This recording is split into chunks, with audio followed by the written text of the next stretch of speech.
Hello and welcome to Focus on Liberia. We are always broadcasting here from our headquarters in Atlanta, Georgia. A very special edition of the Hour of Politics. I am joined by my dear friend Dennis Jah in this edition of the Hour of Politics. Welcome to the broadcast. Hit that share button. Let's get this broadcast to as many Liberians as possible. Mr. Wilmot Wettee Kunney is a chief political analyst here at Focus on Liberia. He is a supporter of the pro government of President Weah. He penned a piece in which he described Mr. Alexander Benedict Cummings as a survivalist and not a leader. That is why we are here, for him to explain himself, and we will ask him some questions to see if he's telling the truth. Welcome and welcome. Well, let me bring in my friend, Dennis Jah. Mr. Jah, I'm always excited to see you here at the Hour of Politics. How you doing? You know, I try to run away from politics most of the time, but you always pull me in, and it's always a pleasure to be a part of the Hour of Politics. Uh, the Hour of Politics now is getting noted for being very brutal, very fierce, and unapologetic and uncompromising.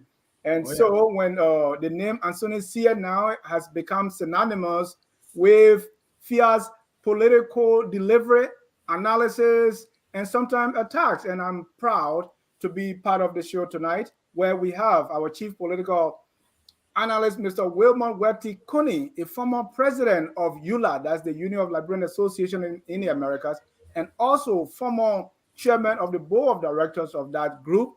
And he's also an organizer of LEPA, that's the group that is at the front and center of decentralization. So Mr. Kunney wears many hats tonight. He has chosen to have a brazen attack on Mr. Alexander Benedict Cummings, calling him a survivalist. What does that mean? Mr. Kunney is here to tell us all.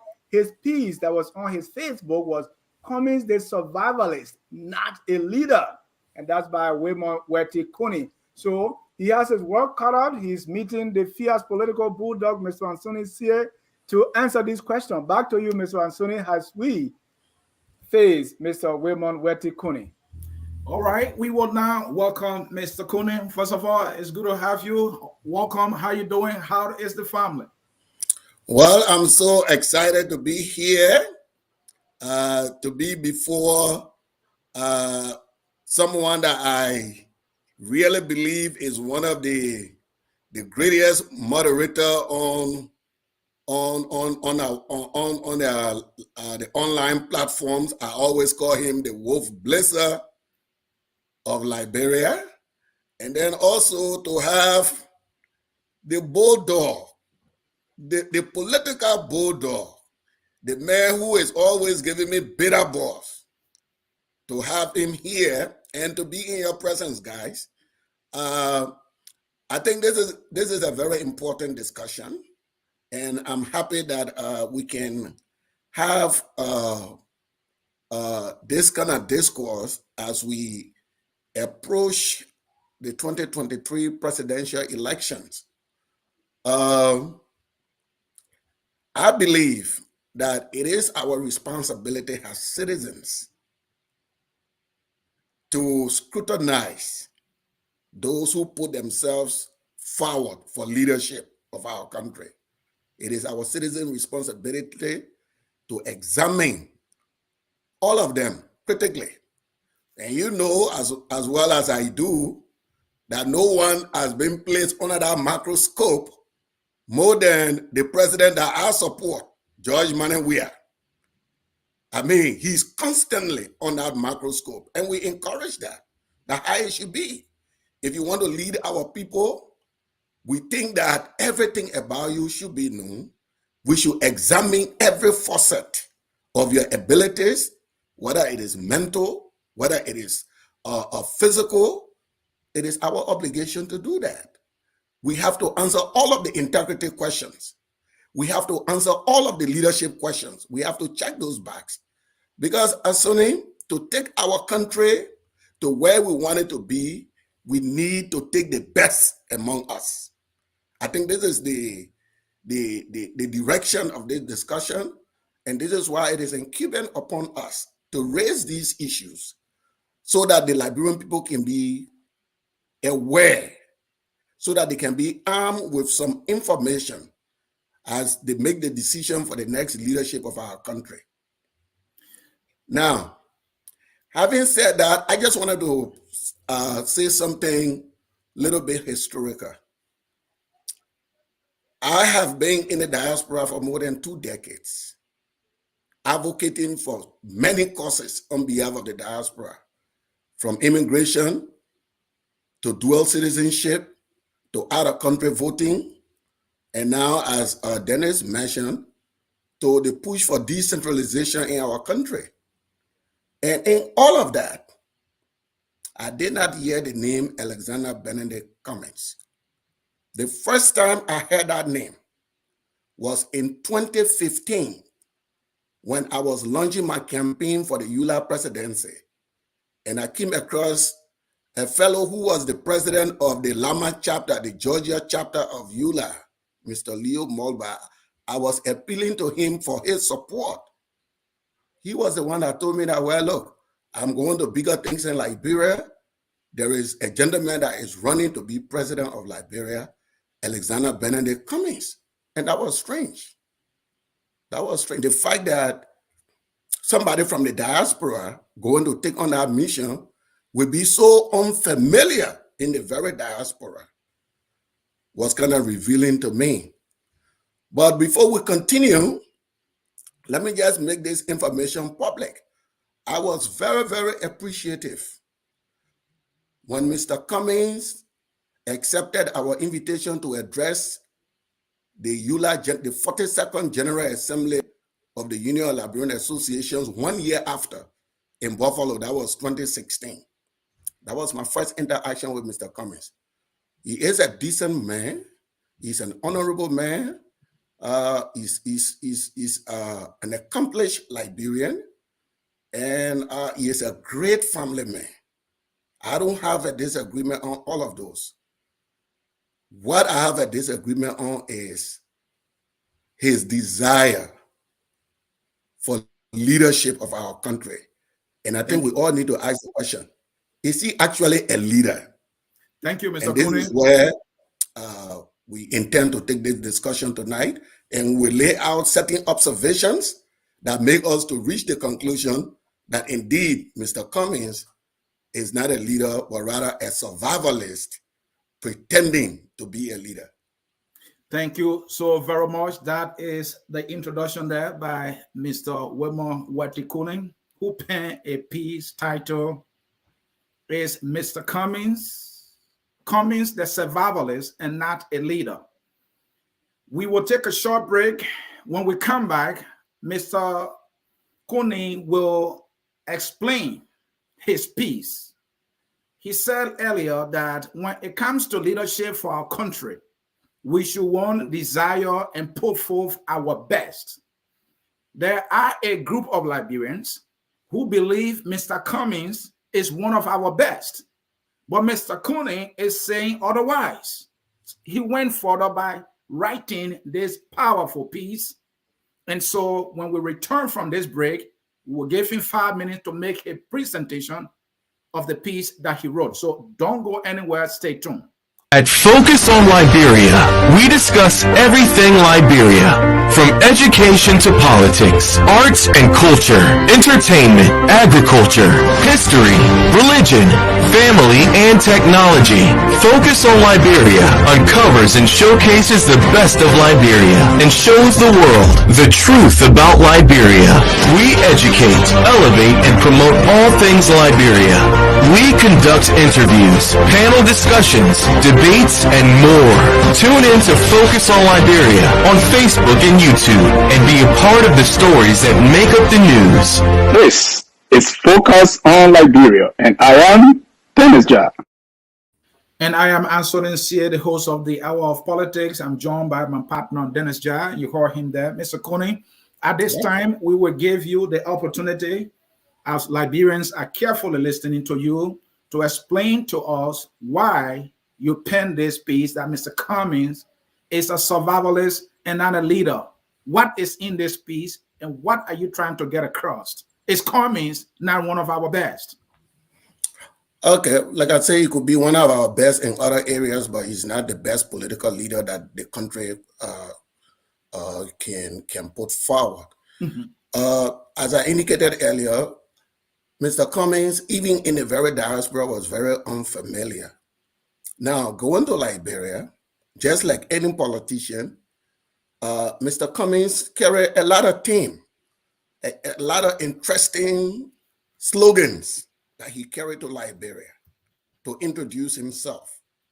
And the memorable ones among them is, you cannot do the same thing over and over and expect different results. I think all of us, we know that.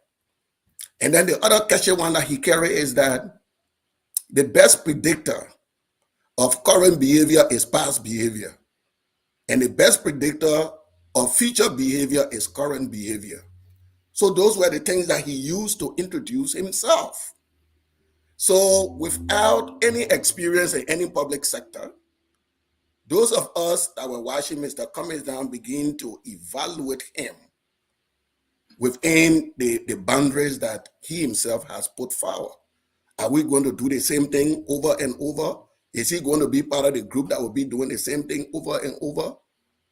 You know, and increasingly over time, as Mr. Cummings entered the Liberian political scene, making decisions, it became very, very clear that Mr. Cummings was he was not a breath of fresh air, you know, as people who have loved to see.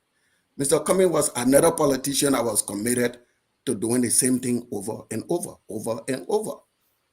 So, as I indicated in the piece, all along, Mr. Cummings had entertained the hope that he has to be president of Liberia via the collaboration of political parties. So Mr. Cummings entertained the idea of forming a collaboration. And in that process, we started to observe some very dangerous things. That when it comes to Mr. Cummings' ambition, anything that threatens that, or anyone who threatens that, Mr. Cummings will sacrifice you just to protect that ambition. The first incident was the 2019 by-election in Grand Cape County, when the CPP was in its formative stages, and the opposition bloc thought that it was in their best interest to come together to form, you know, a unifying force. So the senator from Grand Cape County, Mr. Senator Dakose, passed away. And that position was open for elections. Mr. Simeon Taylor, a staunch member of the ANC, put himself forward for that position. The Unity Party, that was, you know, the CPP was now emerging. The Unity Party insisted that, look, the senator who passed away is the senator was representing our party. So it is our right to nominate the candidate for that position. Despite the fact that Taylor was a staunch member of Mr. Cummings didn't support the young man.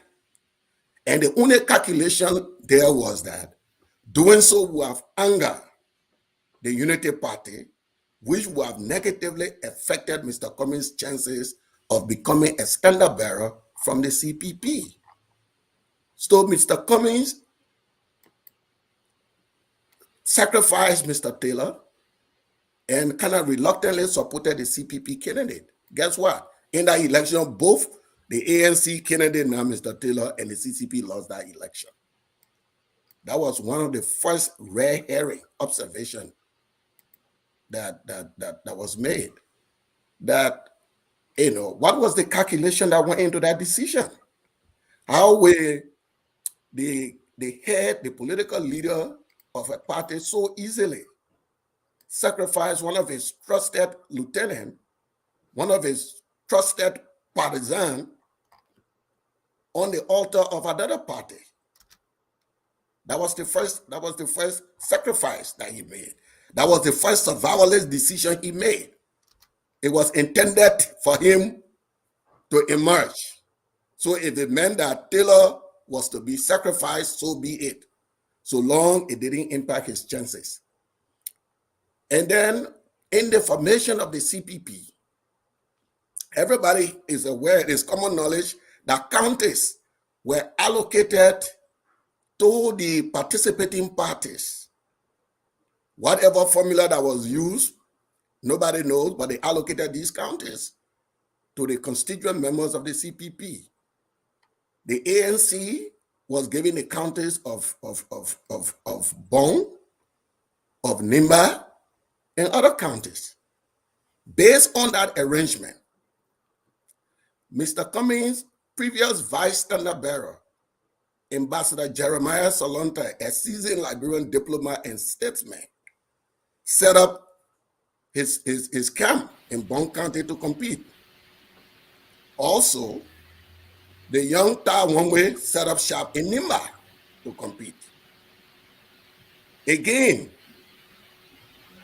when the United Party decided to put forward a candidate in Bon County, Mr. Cummings, calculating that supporting his own former vice presidential candidate will anger the Unity Party, decided to side with the Unity Party in the name of so-called unity against Ambassador Salonta. And we all know how Salonta left the party. That's how Salonta left the ANC. So, I mean, the picture now of Cummings protecting himself started to emerge in a real way, in real time. Because his calculation is that for him to emerge as standard bearer of the CPP, he needs to play along with the Unity Party. And, you know, you can just, the naivety is breathtaking. You have the Unity Party that is the largest coalition in the CPP, the largest party in the CPP, not hiding their intent that Jason Imam Bwaka is their candidate, but Mr. Cummings continues to sacrifice his own partisans for the Unity Party, hoping that at some point he will appease them so much so that he can emerge as a candidate for the CPP. So Salonta left. That one will continue. And guess what? At the last minute,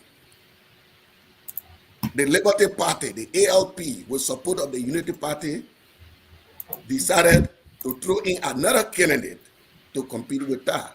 We all know the history of that primary. That primary was very bloody. That primary was fraudulent, both by the findings of the ANC itself, and by the finding of Mr. Cummings, who was chairman of the CPP at the time. But guess what? Mr. Cummings said in the name of unity, you were accepting the result, thus ending the political career of a young and promising Liberian Ta Wangwe. These are the decisions that Mr. Cummings had taken over this period just to protect himself. If it ensures his survival, he supports that. If it impact him, he get rid of you. He throw you under the bus. So let's go to the recent thing. The recent thing that actually led me to write this is the famous book, Ava Tuba book. The Ava Tuba book. And Ansony, there is no way that Mr. Cummings can claim that he didn't know about the book. No one is holding Mr. Cummings responsible for writing the book. Neither are we making the allegation that he knew about the writing of the book from the beginning. But this very book, was promoted when Ava was chief of staff in the office of Mr. Cummings. When Ava was chief of staff in the office of Mr. Cummings, we heard the intro to this book. Now, I think Jadler used the reasonable man standard. Ava is serving as his chief of staff. Ava wrote a book about his mean political rival. Where is the minimum curiosity to say, let me see this book my chief of staff has written on my mean opponent? To suggest that Mr. Cummings never see that book is to claim that he has no curiosity whatsoever. So the point we are making is that he saw the book, he read the book, but there was no public outrage. So he kept Ava. It was okay. So long there is nothing that threatens him, it is okay. So he saw the book. Now, when the book became public, and there was that huge uproar over the book, Mr. Cummings, in his survivalist mood, immediately determined that Ava was a threat to his political survival, and in less than 24 hours, Ava was thrown under the bus, and people applauding that. That is not leadership. Ansony, leadership requires that we must make decisions that are right privately or publicly. Leadership should not make decisions based on the on answers that are tested by polls. You see? So, yes, he had to take that decision, but it was not because of leadership. It's because, Ava has now become a political liability. Ava was now a liability to his political career. So, Ava was sacrificed. And in our view, this is a dangerous mentality. Someone who is willing to sacrifice anything, and then perhaps sacrifice our country for his own personal aggrandizement. And I think we needed to highlight this. And that what motivated me to write the piece. That no, don't celebrate what Mr. Cummings did. Mr. Cummings had ample opportunity, if he were offended by the book, to have taken that action even before the Costa publication. But even if you see the way he took the decision, he's trying to throw Ava under the bus, at the same time play to the public gallery, to the women gallery. If Mr. Weah did the thing where Ava said he did, he's trying to have it both ways. Leadership is firmness. Leadership is decisiveness. Leadership is not playing a double standards, especially when the issues are clear. Thank you, Mr. Kunney. The issues are clear and low-hanging. So this man is not a survivalist. This man is not a leader. He's a survivalist. And as the show go on, we might be able to present other things that motivate him. Some of the things that inform him for him to take decisions in this manner. Thank you so very much, Mr. Kunney. And for the summary of your piece, Cummings, the survivalist, not the leader. If you are just joining us, this is Focus on Liberia, and I'm opportune to be on the Hour of Politics. Mr. Kunney, let's start with basic definition of terms. Who is a survivalist? I don't think we're using the dictionary definition here. So when you say survivalist, what does that mean? Survivalist is someone who want to, for the purpose of this writing, someone who want to remain standing at all costs. You want to remain standing at all costs. You want to remain alive at all costs. It doesn't matter who you crucify. Even if you have to sacrifice your own children, you will do that just to remain alive, just for you to stay afloat. So in a political context, survivalism is, it doesn't matter who I get out of the way, so long I get the price that I'm looking for. It doesn't matter.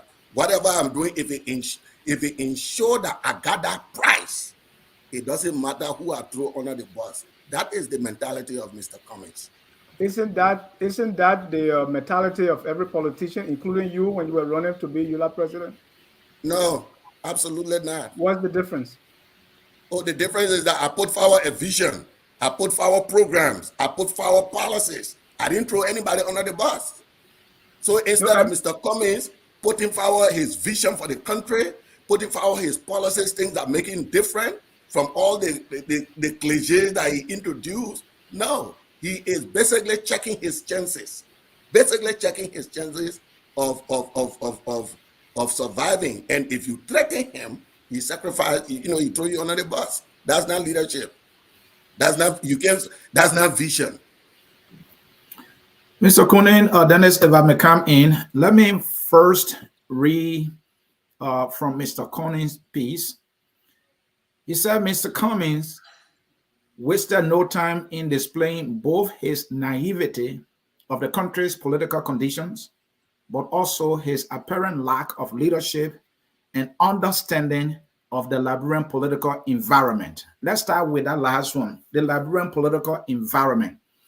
You said Cummings does not have the understanding of the Liberian political environment. The Liberian political environment, as I look at it, is the simplest that I've ever seen in any political environment.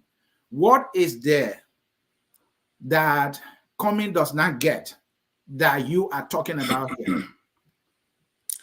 Cummings does not appreciate. He does not appreciate the ordinary resentment against corruption that the people of Liberia host, if he had an understanding of that, this Mr. Clean Man who say he had clean hands will not go to Liberia and first of all try to get in alliance, political alliance with a government that most Liberians feel is one of the most corrupt government in that environment.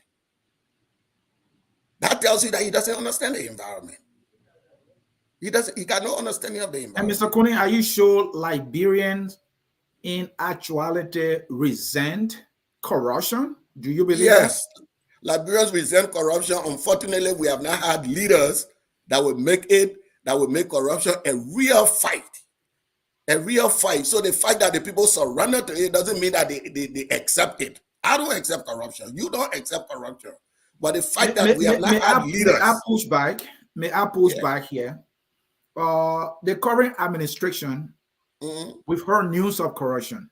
Yeah. We've seen evidence of corruption in the previous administration and administration after administration. But all of these administrations, and sometimes some individuals who have been accused of corruption, some proven, they have people defending them.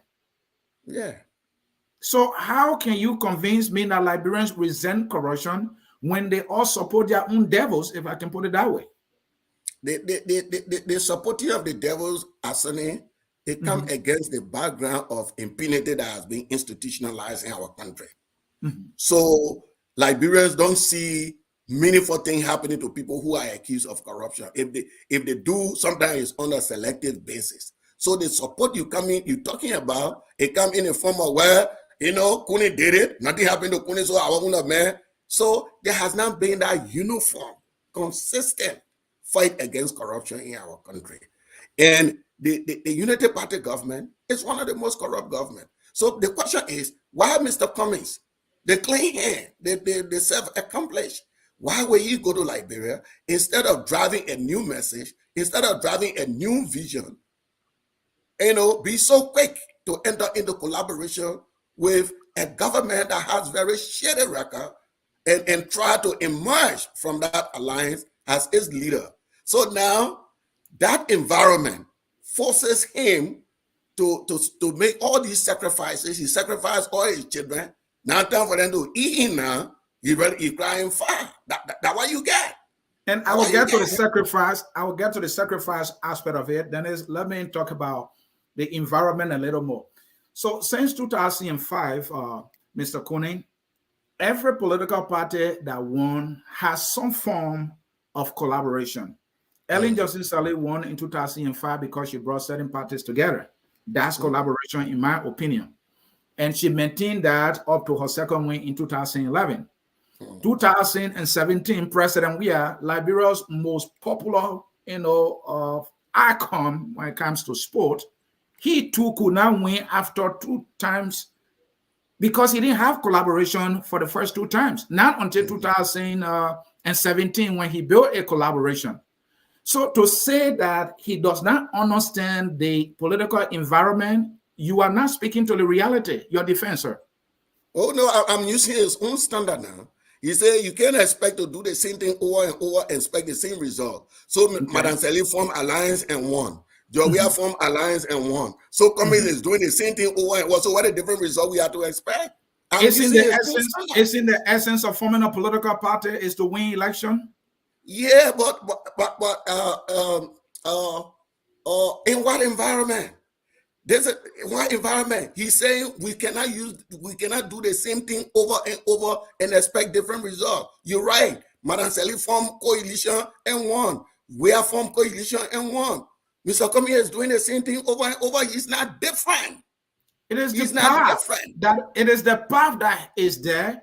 He wants to win. It's not the only path. If you want to win, you got to use the mechanism that works.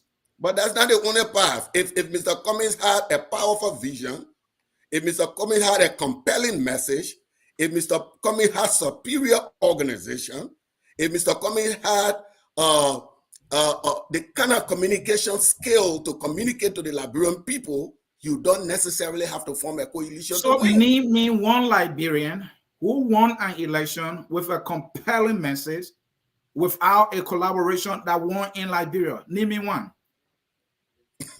I'm laughing because if I name you one, Samuel Doe won without collaboration. Samuel Dennis, Doe won his election. I would like Charles you to Taylor come won here. his- You are my history. You are my history Charles guy. Taylor won his election without collaboration. You want Charles to count Taylor the won. Charles Taylor winning? The Charles Taylor when they had guns to our people's Well, throats? no, you ask who have won without coalition. I told historically, Taylor won without coalition, Doe won without coalition. The methods and What ways was they won. Taylor's compelling message then? What was Taylor's compelling message at the time? Well, Taylor's message is that, vote for me, you will get peace. And the Liberian voted for peace. Liberian voted for peace. Dennis, the Doe aspect of it, talk to me about it. You the history guy. Right. Though the election was rigged, Mr. Kunney, so I don't want us to use that as a standard, but Taylor election was not rigged, though. Let's come to the crux of the matter here that you raised, for which you penned this piece, that Mr. Cummings is a survivalist and not a leader. To me, you are saying the two are opposite, because the question I asked you about, every politician wants to win, and you're going to do whatever possible legally to get to the top and win. So can you not be, in your word, a survivalist and also a leader? Should the two be opposite? Not to the, if you look, every politician want to win. And how do you win? You win by persuading. You win by putting a vision. You win by messaging. You don't win by throwing people under the bus. It's not how you win. I'm saying this particular politician is continuously throwing people under the bus to improve his chances. Not through messaging, not through vision, not through leadership, nothing. Right. Every politician want to win. No politician want to lose. But you should be inspiring. You should do something. Not throwing all of your colleagues that with you calculating, the man will impact me. Let me distance myself from him. The man, it's not leadership. You can do that, but I'm just saying it's not leadership. That's your understanding, though. Here's what you said. You said, and seeing that his political career is in peril, Cummings, the survivalist, horribly disposed of Ava. So in your, and also you started with Simeon, with Ambassador Solante and Ta Wongbe. What do you know of the CPP process to be, which Cummings went against because of his political career? Because the CPP had a process, right? Yeah, so don't take it from me. Don't take it from me, take it from Ta Wongbe. Ta Wongbe is on record for saying that Nimba County was allocated to the ANC. This is why he started his campaign in Nimba County. That there was no expectation of another candidate from the CPP. That's Ta Wongbe. Now Wilmot is saying that. Okay. So when the Liberty Party and other parties gang up to put a candidate in the race, Mr. Cummings did not stand up for one way. That's not leadership. When the thing is right, you stand up for it.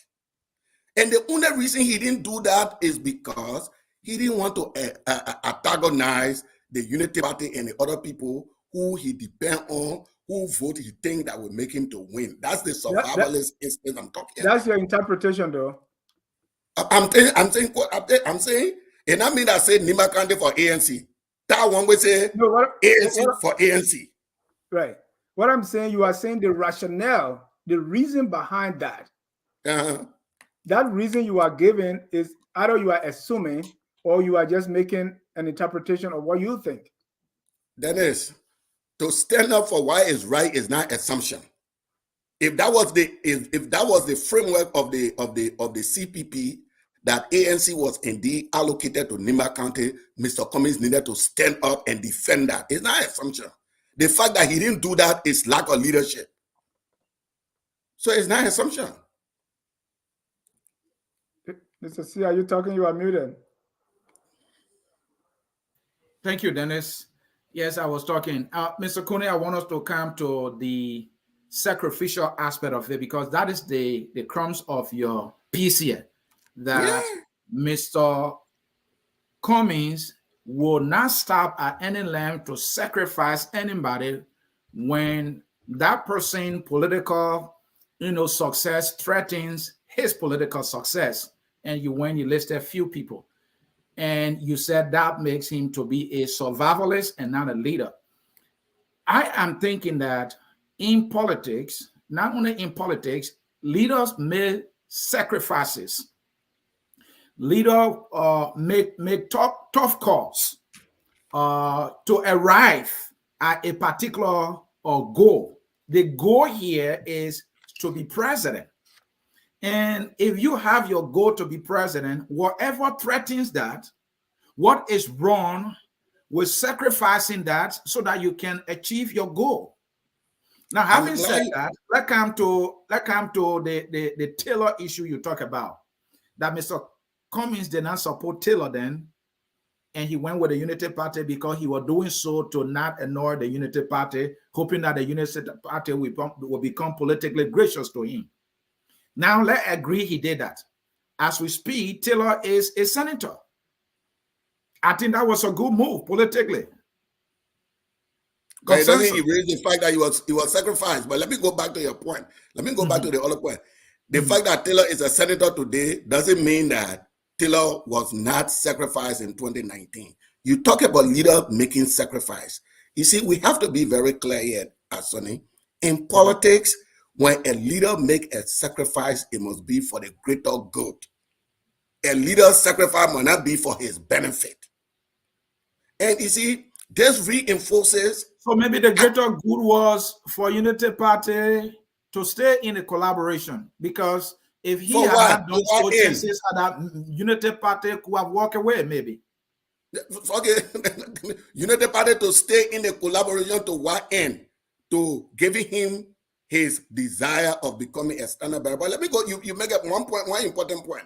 You talk about leaders making sacrifice. In politics, the sacrifice that a leader make must be for the greater good, must be for almost everybody. A leader's sacrifice should not be the one that will benefit him. And the fact that Mr. Cummings continued to make sacrifices that only benefit him speaks to another thing. They speak to another thing. The environment, most of the time you find people making these kind of sacrifices, is the business environment. Mr. Cummings is a businessman. That's how they do business. Everything is seen in terms of profit. That's how they do business. And this is why we continue to insist that, being in business, being a corporate executive does not translate to leadership, because the goals, the things that you seek in that corporate environment are different from the things that you seek in the public environment. In the corporate arena. May I interject here? You talk about the greater good. And that is a very salient point you're making, that when leaders are making decision or any sacrifice for that matter, it should be for the greater good. Right. Mr. Cummings is in the ANC.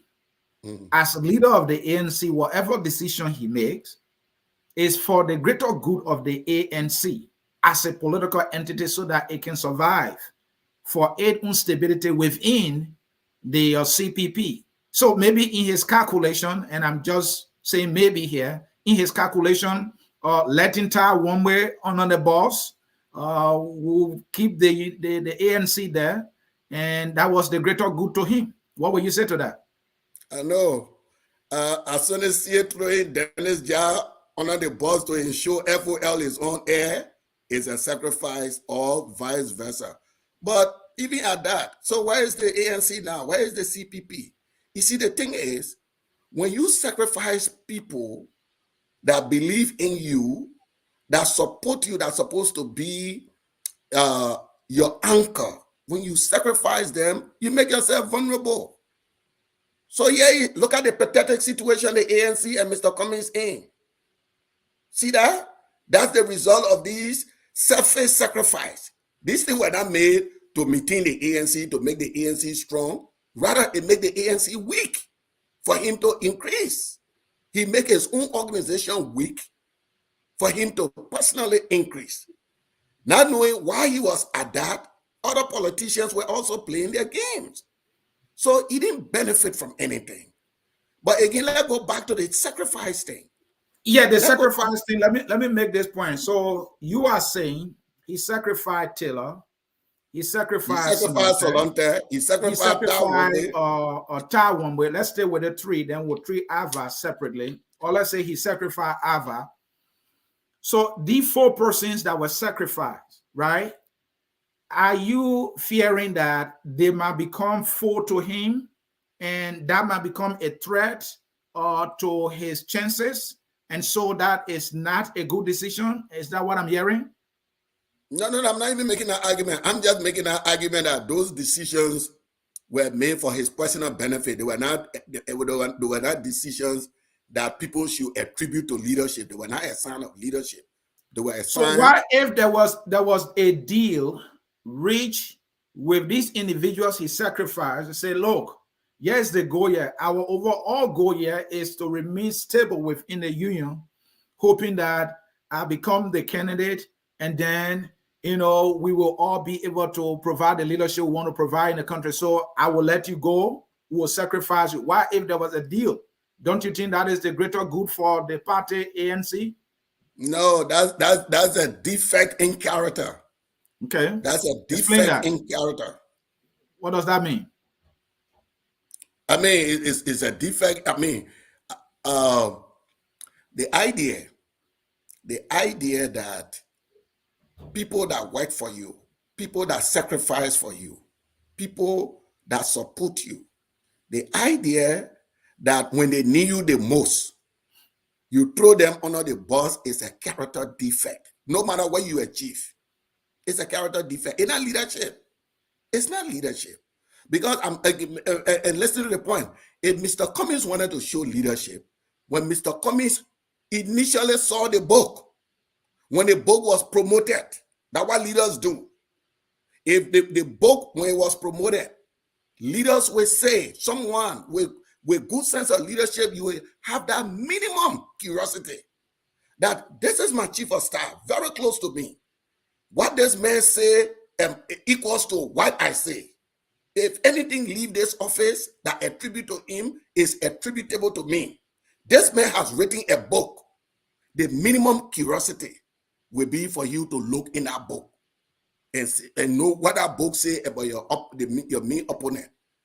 I'm submitting to you that Mr. Cummings looked at that book. He saw that book. He read the book. He didn't take a leadership decision because there was no public uproar. No one was demonstrating. No one was insulting Ava. No one was threatening him. There was nothing threatening him. So he remained quiet until the book was made through Costa. Then he dressing himself as a leader to show that kind of fake anger. So, Mr. Kunney, I don't know how you say, let me inject here, that is not leadership. Go ahead, Dennis. Yeah. Mr. Kunney, I think this is a plus for Mr. Cummings, if you look at it another way, owing to what has been happening in our country where we defend our friends even when they are wrong, right? So here is a situation. Mr. Cummings is in a collaboration. There are 4 constituent political parties, everybody wanting a seat. For Mr. Cummings to compromise, for Mr. Cummings to do a give and take and say, well, in this case, instead of having a stalemate, let me or let the ANC be the one to waive our rights for the survival of the party, of the collaboration. Why are you looking at it as the survival of Mr. Cummings instead of the survival of the collaboration? Also, okay, so let's extend that. So why Mr. Cummings doesn't use that standard for himself to keep to keep the CPP alive, to prevent the CPP from disintegrating, which will be the greater good for the opposition. Why is Mr. Cummings not sacrificing himself for Mr. Boyka's standard bearership? The same way he said he accepted everything in the name of unity. In the name of unity. But do you know if he has been asked for that? Because he has not come to the point of saying, okay, who becomes standard bearer? If that was in deadlock. Dennis. No, Mr. Kunney, let me finish because they were supposed to go through three steps, right? The VPS, first consensus, VPS, and then primary. They have not even gotten through all. And the coalition broke down. Okay, so why it broke down? It broke down because there was no consensus as to how to elect the CPP candidate. Omen Bwaka want to be the CCP candidate. I'm saying the same spirit of sacrificing people, the good. Why Mr. Cummings can say, okay, for the good of the CPP, I accept black voting. Or you know what, for the good of the CPP, the same goodness he was referring to when Ta Wangwe was sacrificed. The same goodness when Solente was sacrificed. The same goodness that threw Ava under the boss. Why he can't show some goodness for the survival of the CPP for him to go as vice standard bearer to Omen Bwaka so that the CPP can remain? That is the greater good. But Mr. Kunney, don't forget, as you said, Mr. Cummings is from a corporate background. So if he had made concessions 2 and 3 different times, right, will you expect him to keep doing the same thing? For the greater good, right? And for the greater good, I will do anything for the greater good. I will not be sacrificing. I will not be sacrificing other people's children for the greater good. When they say bring your own child, then I say no, my child. But Mr. Kunney, you have accused Mr. Cummings that he's going against his own statement that he has popularized, that you can't be doing the same thing over and over and expect different results. So for the survival, we can put it that way, of the CPP and his political party's stability in the CPP, he has sacrificed Ta, he has sacrificed Sonante, he sacrificed Taylor, and he sacrificed Ava. And now when it comes to who should be the CPP standard bearer, you want him to keep sacrificing. It will be like sacrificing him over and over and expecting different results. Let's sacrifice him, because that's what he's been doing. Let's sacrifice him. Why he doesn't want to be sacrificed? He sacrificed the other people for the unity of the CPP. Apparently, Mr. Cummings is saying, I can't be doing the same thing over and over and expect different results. That's why I say so it proved my point. He was doing all of these things not because he believed in the concept of unity. He was doing all of these things not because he was exhibiting leadership. He was doing all of these things for the very ulterior motive of, let me appease all these people so that they can take me in some kind of grace that would make me the CPP standard bearership. But then, Mr. Kunney, here's the deal, right? The deal here is that they are in this political union, and in order for anything to work when you are in a group, consensus, you understand, have to be made. All members must make sacrifices. And he has reached a point to say, hey, I've been making sacrifices. The other people don't want to make any sacrifice. Will you blame Cummings at this point, who has been gracious in making sacrifices when others have refused? I'm not disagreeing with you, except that he decided to put break to sacrificing when they got to him. That's the point I'm making. No, but Mr. Kunney.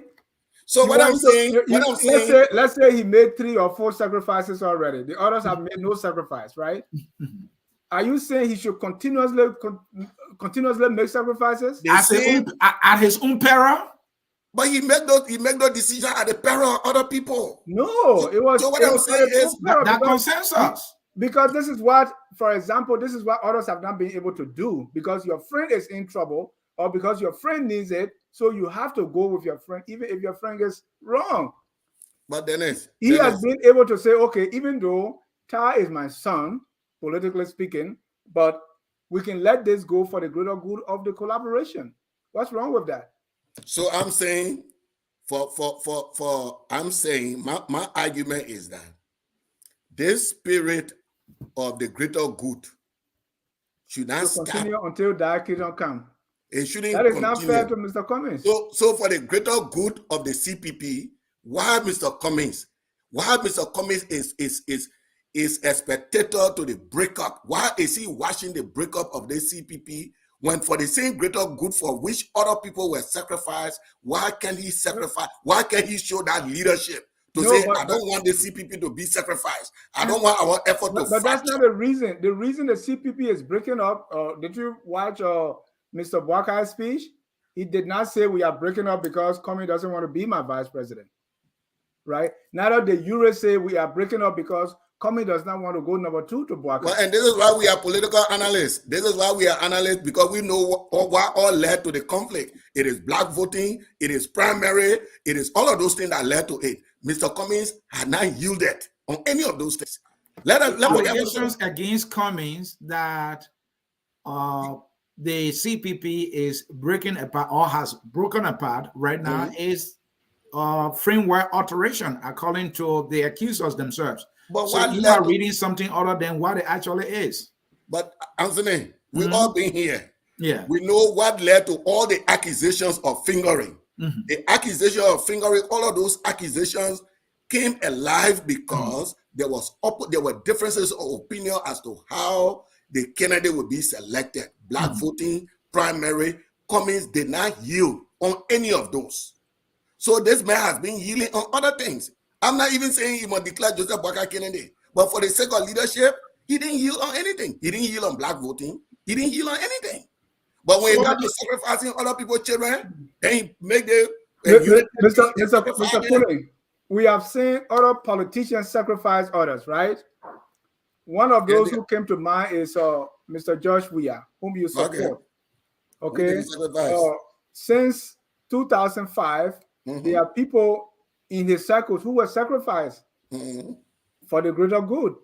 We look at some of his chairmen, Alva Topa, Ato Zakama, and others who were sacrificed, and his closest, what's the other guy? All these people did not reach the political promised land with Mr. Weah. They were all sacrificed along the way. And let me reinforce Dennis's point. There. So if you can say this about Mr. Cummings, then it's fair that you man up and say that with Mr. Weah, because Mr. Weah has done even worse than what you are seeing as a problem. To add to what Dennis said, George Solo, who was a chairman of CDC, he was sacrificed. Another sacrificial line of George Weah is Joe Taman Jackson. He was chairman for CDC USA. Another person that was sacrificed at some point was Eugene Nambwe. Eugene Nambwe was sacrificed for George Weah political survival. George Weah also sacrificed Jimama Wolokoli when Jimama Wolokoli had interest to contest for the Monserrato seat.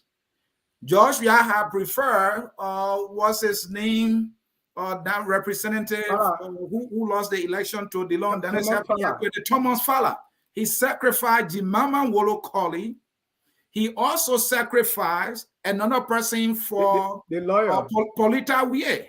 Polita Weah that DeLon beat for the first time in 2019. George Weah have been the man who is good at sacrificing people for his political future. And today he's president. He has achieved his goal. That's what politicians do. How is that different from Cummings? And you are hailing President Weah now. He is a true leader.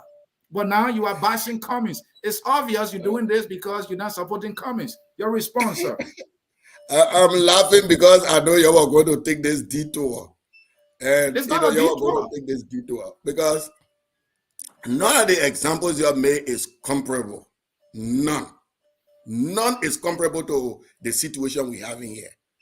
George Weah, in his march towards the candidacy of the CDC, did not sacrifice any partisan of the CDC to get the nomination of the CDC. In fact, the records are, if there is anything for the greater good, George Weah sacrificed himself. He sacrificed his own political ambition for the good of the CDC. Because when George Weah contested the 2005 elections, and it became clear that there were people that were concerned about his education and other things. So that was not a sacrifice at all. He was still realizing that he was not sufficient enough to be a presidential material. So that was not a sacrifice. It's a sacrifice because nobody could have forced him to stand down. He looked at that what we call greater good. He saw that would have undermined his chances again. So he was just helping himself. He saw his limitation, decided to upgrade. That's why I say, look, any good thing you will do, you will attribute another reason to it. What I'm saying, for the good of the party, Joe Weah stepped down from contesting for the leadership of the party, and another person took over. That's what we call sacrifice. And yet he became number 2 on the ticket, right? He became number 2 on the ticket in 2011. Huh? Yet he became number 2 on the ticket in 2011. Yeah, he sacrificed himself for number 1. Alexander Cummings don't want to be nothing. He even want to be number 3. He will sacrifice everybody to be number 1. But let me go. Is it your case against Weah is weak? I mean, the CPP as a political, the CDC as a political party, they have in primary. The president has the right to endorse a candidate in the primary. So if he endorses one candidate over the other member who is a member of the CDC, is not sacrificed. He's exercising his partisan right. You know, when a party make structural changes in its leadership based on the performance of a particular leader, it's not sacrifice. When somebody support the CDC and the CDC win election and the person is not appointed into government, the person is not sacrificed. Because guess what? It's not all of us that support the CDC will be in government. It's not all of us that support it. I'm not in government. I support the CDC. No one is sacrificing me. Yeah, no one has sacrificed me. Mr. Cummings is the language, right? When Cummings go at the negotiation table and say, well, for the good of the party, let's do X, Y, Z, you call that sacrifice and survivalist. When Weah does the same thing, when Weah does the same thing, you said those are structural changes. So I get it. Ladies and gentlemen, this is Focus on Liberia and politics. If you are just joining us, Mr. Kunney wrote an article in which he said, Mr. Cummings is not a leader, he's a survivalist. And by survivalist, he means he sacrifices others for his own political benefit. And when it comes to him, he said, no way, not by sight, not by might. If you are here, we're going to take a short break. When we come back, we're going to read your comments and you can call and take part in this discussion. Mr. Kunney is right here. He's a FOL chief political analyst. He's also a staunch supporter of President Weah. He is the originator of President Weah one-round theory. When we come back, keep your question, your comments. We'll be right back. At Focus on Liberia, we discuss everything Liberia, from education to politics, arts and culture, entertainment, agriculture, history, religion, family, and technology. Focus on Liberia uncovers and showcases the best of Liberia and shows the world the truth about Liberia. We educate, elevate, and promote all things Liberia. We conduct interviews, panel discussions, debates, and more. Tune in to Focus on Liberia on Facebook and YouTube and be a part of the stories that make up the news. This is Focus on Liberia, and I am Dennis Jah. Welcome back to Focus on Liberia. Our guest, Mr. Wilmot Wettee Kunney, he wrote an article saying Mr. Cummings is a survivalist and not a leader. Mr. Kunney is here tonight to defend that article and, in fact, double down. We have callers on the standby. We have comments. We will go to comments and then our calls. Mr. Sieh. Let's hear from Martin Wehrman Brown. Mr. Cummings brings sincere and relax in what aspect? He's asking a question. And his colleagues in the collaboration supported him during his tenure, maybe during his tenure. What did he give in return or get in return? But he said give. This one from Samuel Sunda. Cummings is a political neophyte, hopped on the ANC bandwagon, not knowing some of the crooks in the Liberian politics. He accepted endorsement from fragmented LP, an ally of Paul Musa Bilete. A shady character speaks to Cummings' judgment. Wilmot Pele said Cummings reached out and it was Tar that refused to bow out, citing reasons that others broke the arrangement. All right. Quay Wesley, everyone has all the expectation of Mr. Cummings, but no one is asking anyone else to sacrifice anything. Hypocrisy. Dave Jar said even Jesus Christ was sacrificed. Mr. Kunney.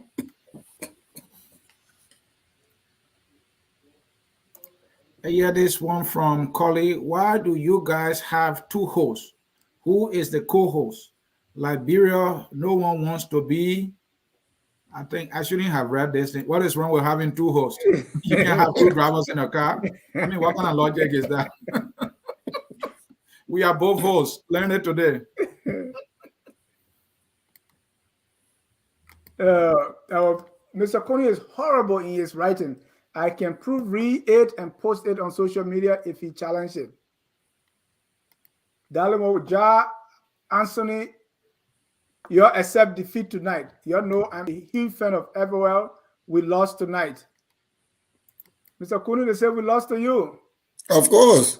We're only asking the question. We don't have a side here. I don't know why people think we're on the side here. We lost tonight. Okay, let's hear from Alice Jones. Only when we are people or FOL, own people write article, they get full interview. What happened to my article published in Daily Observer 2 weeks ago? Or all Dwalu articles, FOL is a pick and choose media, very biased. Liberian media are not serious people. Alice Chuchu June, this is our own man dealing with us. Well, Dwalu wrote a piece. What is the title again? Something about how to choose Liberia's next president. We interview Dwalu here. So reach out to your friend Dwalu. Dwalu, you can reach out to him. We interview him on his article. About your articles, reach out to us that you need an interview on your article. We'll do so. Mr. Kunney article we're talking about, he wrote it, he sent it to us, and he requested that I want to come and defend my piece.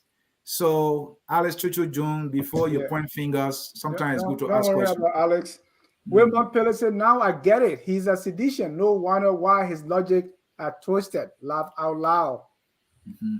And that's the other thing. Anybody who is sedition, their logic is twisted. Liberian people, we really need to get somewhere. The man is a sedition, so your logic twisted.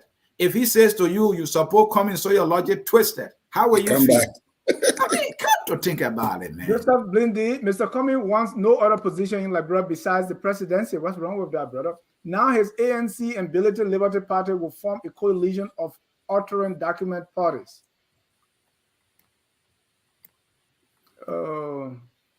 Yeah, I say I'm looking at the comments. I want comments that let's read the one from Prince. Definition of survivalist: a person who advocates or practices survivalism, especially one who has prepared to survive in the anarchy of an anticipated breakdown of society. Wow, that sounds like a 1900 definition of survivalist, maybe. Darling again, Cummings sacrificed all his generals and battlefield commanders. Cummings is not smart as he claims. Cummings forgot that despite being in a collaboration with UP, the fact remains that they were oppositions. They were still political enemies. Cummings was blinded by greed for power. Mr. Cummings, Mr. Kunney, please respond. We have some callers here we want to bring in, so respond to some of our comments. Well, no, clearly, let me start from the last comment. It's exactly the point. It's exactly the point. You in a collaboration, you can, and that's the main point I'm making here. You can sacrifice all of your trusted lieutenants and think that when your time comes, somebody will defend you. Yeah, he has no defender right now. He has no defender. I'm thinking what role people like Tawambe will have played in this final phase of the CPP drama. What role will people like Ava Toba play? What role will people like Jeremiah Salonda play? You know, you cannot do these, take these kind of decisions just for your own survival. And then when it reach you, then, you know, you say, well, I can't be. The sacrifice of a politician must serve the greater good. They must never serve the personal interest of the politician. That's the point. That's the basis of the article.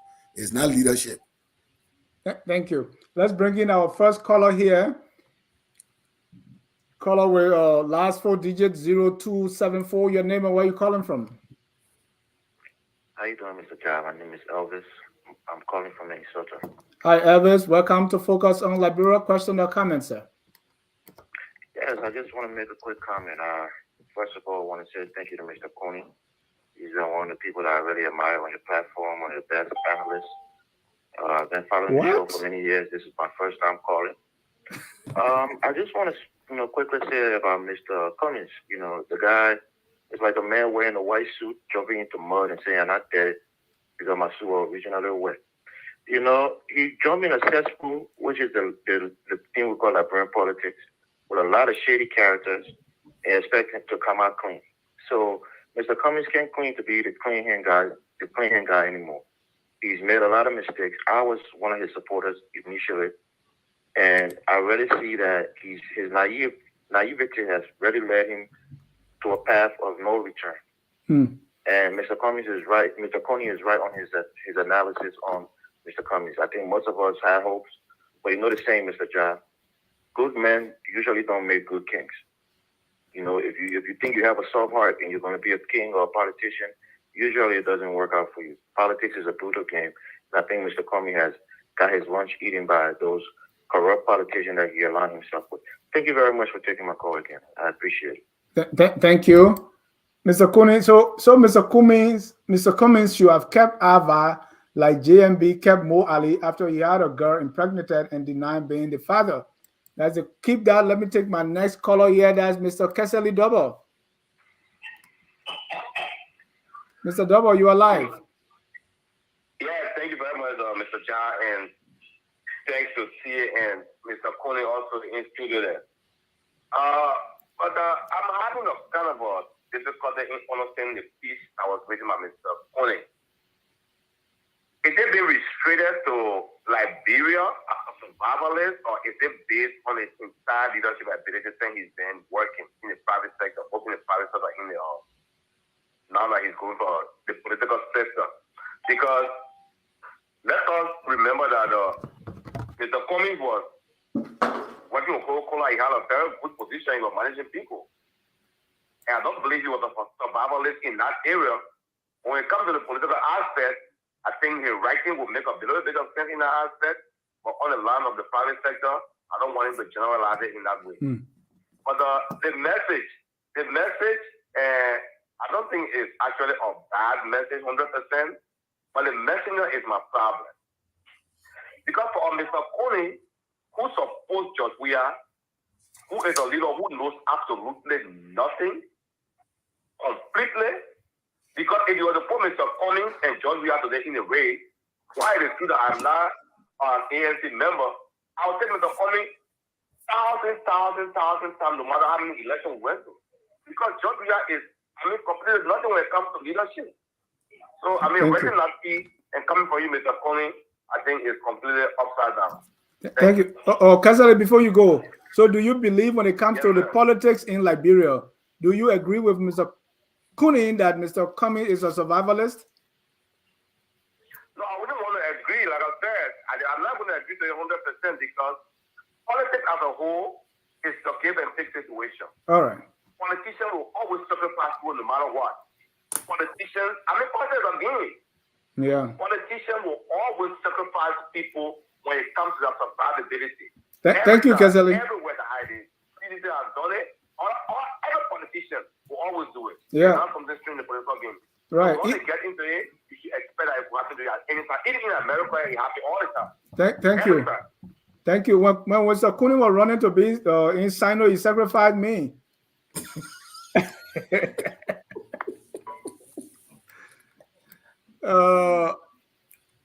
Chairman Toto, you alive? Yeah, yes, sir. Yeah. The point I want to raise, what Mr. Kunney was speaking, we should just look at Mr. Cummings from the business perspective. Why it's true that Mr. Cummings have a vast knowledge for the business environment, but Mr. Cummings came in this game from the political point of view, and he did not sacrifice. He gave and take, and that's a game of politics. He gave and take. He sacrificed for individuals that were listed by Mr. Cummings, and which in return he needed to get some return back to for the CPP. But unfortunately, he was doomed in the process, and only because he could not succumb to the pressure from Unity Party and ALP for you to seek the vice presidential candidate to GMB. And that's the whole scenario here. Mr. Cummings sacrifice, but thank for people to stay with him. They didn't live up to him also too.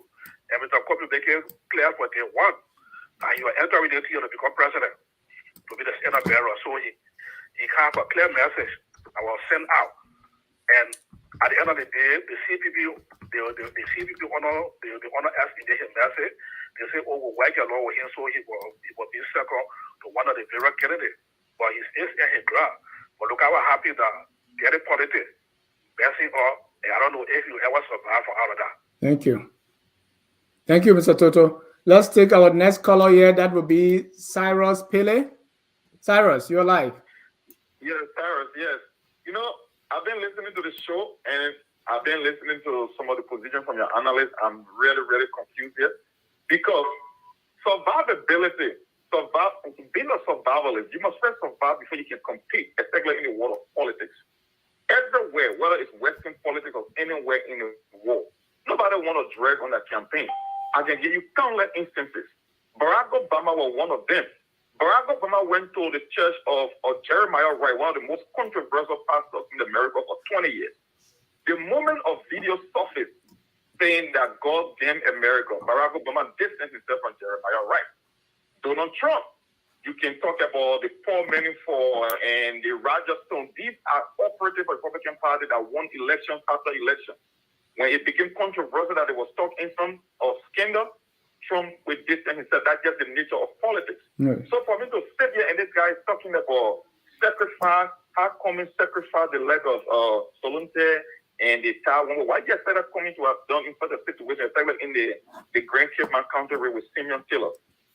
How do you handle such a situation? But Unity Party came that Grand Cape County see what they're inheriting. So okay. I don't understand the logic here. I've been following the show and I'm trying to put the piece together. And then Cyrus, he made a case that Cyrus, the Jeremiah Wright situation is different from Simeon. So how are you making the two to look alike? I'm giving different scenarios. What I mean is because Jeremiah Wright. He's talking about the Alba issue, the Alba book. The book is controversial. The book is not illegal. But for our society, it's not acceptable. Discussing about women or something like that. So you can see how Cummings came up with this kind of a decision. And another thing he made mention of, that how Georgia was able to make sacrifice for the greater good in Cummings. The difference between Cummings and Georgia did it out of desperation. He first ran for the presidency. People said, no, you qualify for this job.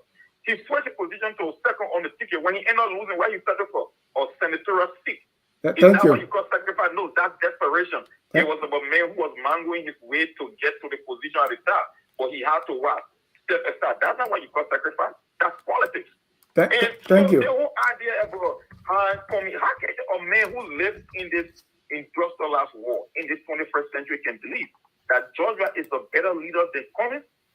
I mean, I don't know how to explain it. It just mind-boggling, and I see why our society is in such a horrible state.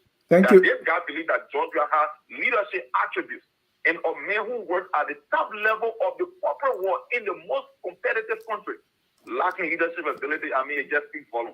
There is no way to justify the end. Anyway, guys. Thanks for the time. That was just my little contribution. I will keep listening to other callers. Thank you, Cyrus. Mr. Kunney, please jot that down. Let me go to the next caller here with last 4 digit 4573. Your name and where you calling from? Hey, Mr. Dennis Jai. This is Norris Johnson. I'm calling from upstate New York. Go ahead, Norris. Can you hear me? Yes, sir. You're live. Go ahead. So I'm a little bit confused when I hear Mr. Whitman Kunney. And for some reason, I think we have reached a point where we need to at least retire these our senior brothers in politics. Because we're talking about, there's no way that you can separate business from politics, right? Because we so much rely on politics, we say, we don't want no business people. Fire Street is in Liberia today. Fire Street is cheating Liberia. All these mining companies, concession agreements, we don't even understand what these blueprints are about. And then we've been cheated by Firestone, by all the mining companies, because they have no business out here. There's no way that you can live on this planet Earth today that you have no freaking business out here. And is that the only qualification that we're going to say that we don't want no business person in Liberia? I'm confused. What is Liberia benefiting from? With all the robots that we're producing today, what is Liberia benefiting from for all the logs that we cut into in our forest. What is Liberia benefiting from the fishery? We have no business.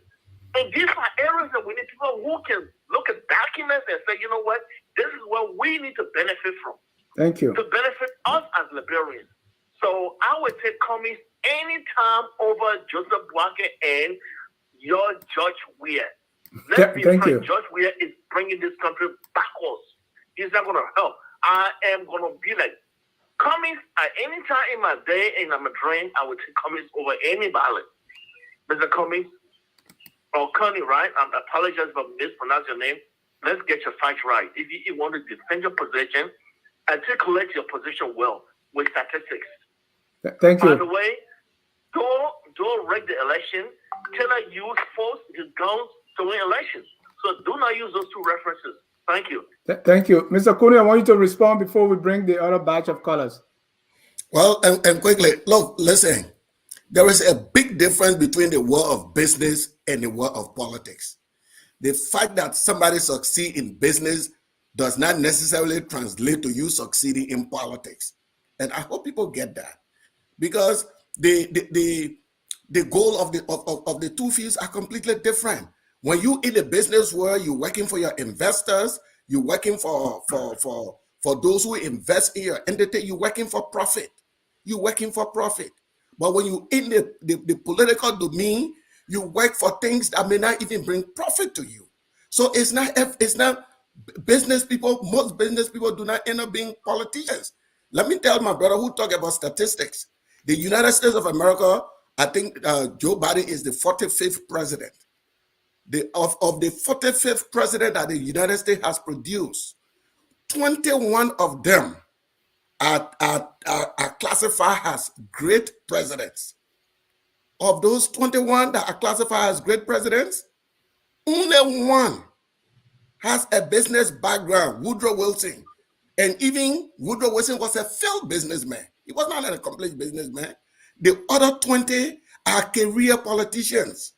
The idea that because someone is successful in business, so you can be a political leader, it's just not true.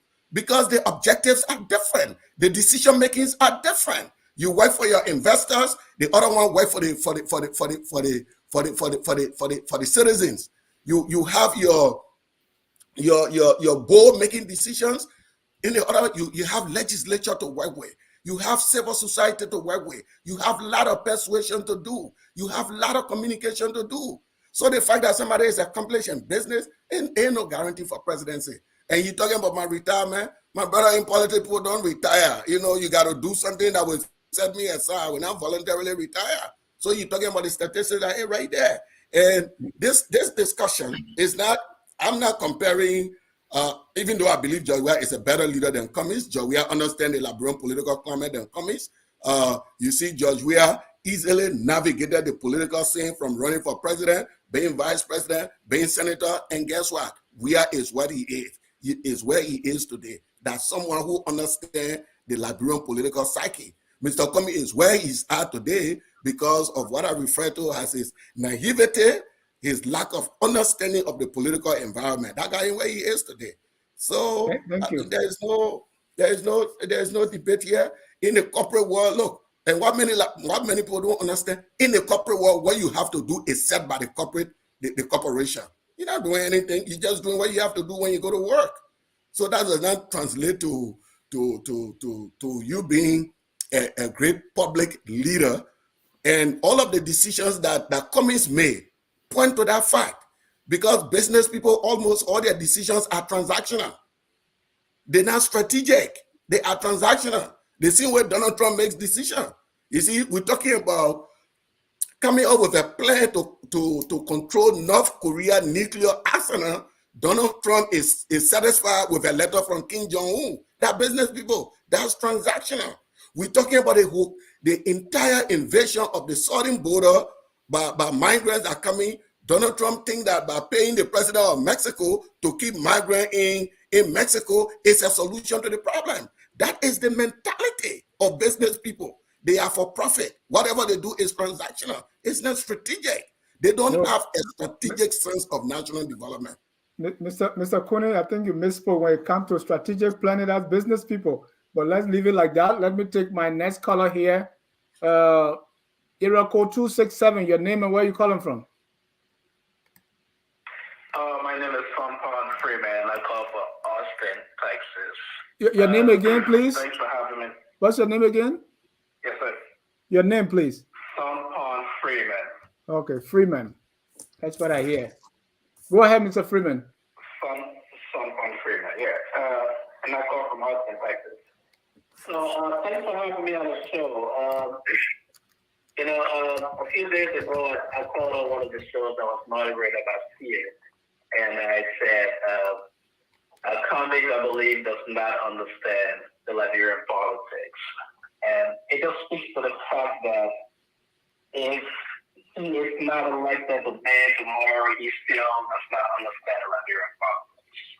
Unfortunately, if I have interest in Liberia to run, I will not run against George Weah. If I should do that now, you don't need to announce yourself to the people because George Weah still stands a chance of re-election. It's obvious in most politics and African politics. Mr. Cummings, you can see that his desperation for power is quite high, and you can blame him for that because anybody can have interest in power. But when you go ahead and just making comments and statements and your strategies that are not working for you, it just shows that you don't understand what you're doing when you're desperate. On the overall, Liberian situation is such that if you want to beat George Weah, you got to be very clear about what is needed to be done in Liberia if you became president. Some of the conversation we have about Joseph Wettee. Why does he want to come back into politics, into Liberian mainstream politics when he's been there for 12 years? What is different from what he has experienced that he wants to change? What is Kunney actually going to change? What does he really want to do? Is it speaking every day of our people live in abject poverty? It's not a news for us.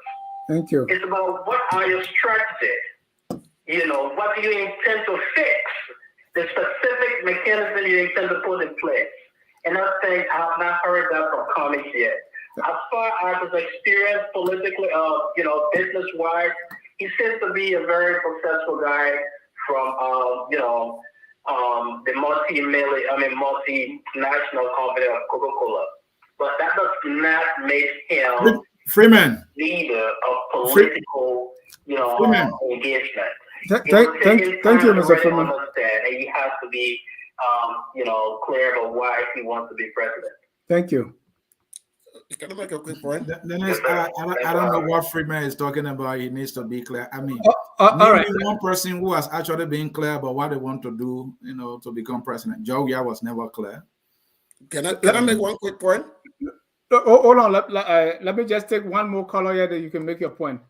Caller, your name and where you calling from? 0589. My name is Derek Paul, calling from Minnesota. Derek Paul, you're live. Go ahead, sir. Yes, sir. Thank you for the opportunity. So, Mr. Cummings made a statement like a long time ago. He said, we Liberians, we are very good at talking. That's all we got. We just talk, we can't do the work. And that's the reason why foreigners are running our economy. Even right here in Minnesota, we got a whole bunch of foreigners, got all the African stores. But we're Liberians, we're just shopping from them. But that's not the point. You see, Mr. Cummings is above, almost everybody when it comes to leadership in Liberia. What do I say there? First of all, he made a statement. He said that the system is corrupt, but they are good individuals in Liberia. He said if you took a good child and you put him in a bad household, the likelihood for that child to come out to be good is very, very low. That child might turn out to be bad. And that's what's going on in Liberia. Liberia is a corrupt system. What Mr. Cummings is doing, he's trying to create a coalition of more Liberians that are waiting for us to change their country. That's the reason why he hired people like Alva, who is from the CDC. That's the reason why he hired Mariah Yakula, who is from the UP party. This man is showing his leadership. He's going across party line and bringing people on board. but yet they say he's not a good leader. This man is so much of a leader that he's already decimated the whole ALP party because of his negotiation skills, because of how he relates to people. Just today in Bombay County, almost 10, another 10 executives on the ALP party joined ANC today, but he's not a good leader. You know what? I will just end with this. Mr. Kunney is not a good leader, but that's why I can see, because like this man said, Liberians, all we do is just talk. We just talk. That's all we got. Somebody called and talking about Mr. Cummings don't understand Liberian politics. What is there to understand? Really? What is there to understand? Thank you. Man, you see this man is better coalition, and as he moves, people are gravitating towards him because why? Because of his negotiation skills, because of how he relates to people, because of how he carries himself, but he's not a good leader. But again, Mr. Cummings said, we Liberians, all we do that is just talking. We don't do the work. That's why foreigners are running us service. Thank you very much. Thank you, Mr. Paul. Let me get Darling Warwood. Darling, you're live. Your question or comment, sir?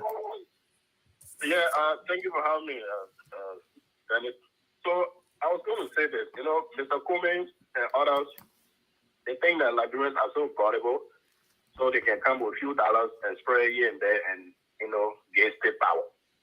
First of all, when Cummings returned to Liberia after 30 years, he should have ran to be a representative and senator and start from the grassroots and work his way up and get to understand the Liberian people. First of all, how do you want to become president of a group of people who you don't know anything about? We fought 14 years of civil war. The scars are all over the place. And you have absolutely no idea about the situation. You never visited the country. You didn't do anything for peace process, nothing. And you want to come because the dogs are settled. You want to pay a few dollars and spread crumbs here and there and become president. Because you saw Jimmy Bryan, who came from a study squad medal in a port, Freeport, became a chairman and stole a whole lot of money, and thank God he died. So people think anybody can just come to Liberia and become anybody because we are gullible. They think we are gullible. So the second thing I want to say is that we that stay here in the diaspora, that you, Dennis, Ansony, the CEO, and all these guys, Henry Costa, and all these guys who got these huge platforms. I listened to Ansony yesterday beating on Joe Biden for 1 whole hour. What have we done to rescue the situation? Those that are in the diaspora.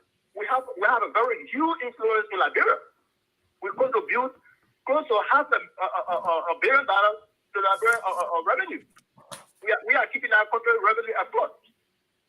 We send money to our country every day. Let me see anybody on watching this show tonight or those of you studio to tell me that this boy, you are not saying a damn to Liberia. That's not true. Everything that happens in Liberia except us here. What have we done? Besides taking to beat up people, what have we done to rescue the situation? We need to do something other than just beating up people. We need to collaborate. We need to come together. Those are here in the diaspora, in Europe, Asia. We need to come together and go to Liberia and tell those guys, Joe Biden and Alexander, they cannot say, we can't say that, we can't afford to have these guys to split. Anybody who sit and watch the CPP just dissolve and just talk and do nothing about it, you are part of the process. We can't afford 6 more years of Georgia. I mean, everybody can agree within the opposition corridor. We need to do something, gentlemen. Thank you. Thank you, darling. We need to do something. Thank you. This one, Bill Clinton Camara. Yeah, how you doing? Great. Go ahead. You have 1 minute, please. All right. Thank you so much. I just called to contribute to appreciate the guests on the show and for lighting many of the issues unfolding in our country. My name is Bill Clinton Camara. I'm calling from New Jersey. Just to the point, you know. Bill, you want to apologize before you continue? I mean? Do you want to apologize before you continue? Yeah, I apologize on for the inconvenience this time. I did not appear when you needed me to appear on the show. Right, that's fine, my brother. Make your point. Yeah, he did on the message. Go ahead, Bill. Yeah, you know, Liberia issue is a systemic issue. That is not something that we put on Alexander Cummings. Neither any new candidate that is emerging to resolve or solve the issues in Liberia. We have a systemic issue, and this issue has been flared by the former president, Madam Helen Johnson Sirleaf, who sat on the war platform and said that corruption is a culture in our country. And former VP also said we squander the resources for our country. Honorable Alexander Cummings, who has been seen as a new president, clean president, has made it clear, like Mr. Kunney said, that we cannot do the same thing and expect a new result. Now, what is unfortunate for me with Alexander Cummings, I'm a business person, I come from a corporate background. We who come from a corporate background, we do something called need assessment. We do something called feasibility. And we maximize to see efficiency and productivity, especially in coming public sector. A man with a corporate experience is just quite different with a man with a public experience. Public sector was based on sacrifice, for public good.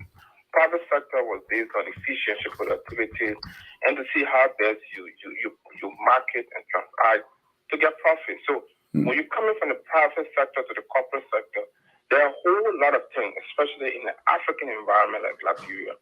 What is disappointing for my part as a corporate person, having observed, done your feasibility, realize that corruption has eaten up Liberian political fabric. Having known most of the people who have caused this country harm and going into collaboration with them, and let you know a man is a criminal, but you yet borrowing something for him to use. Knowing these people that they have caused problems for our country, you go into collaboration with them. Then you say they're going to repent. I get frustrated. Thank you, Bill. Just wrap it up. We want to conclude. We got more callers. What is the disappointment is you have an uncompromising political ambition. Your quest is to become the president of the Republic of Liberia. One of your colleagues in opposition from statistics came second to President George Weah. And you think you're going to make him to repent to be a subordinate to you? You think Euro is going to repent to be a subordinate to you? The acting in the entire CPP arrangement, Mr. Cummings is the victim. Yes, he's the victim. And like Mr. Cummings said, because of the culture of our body politics, most of Mr. Cummings' secretariat, most of the people who work there, they are all opposition.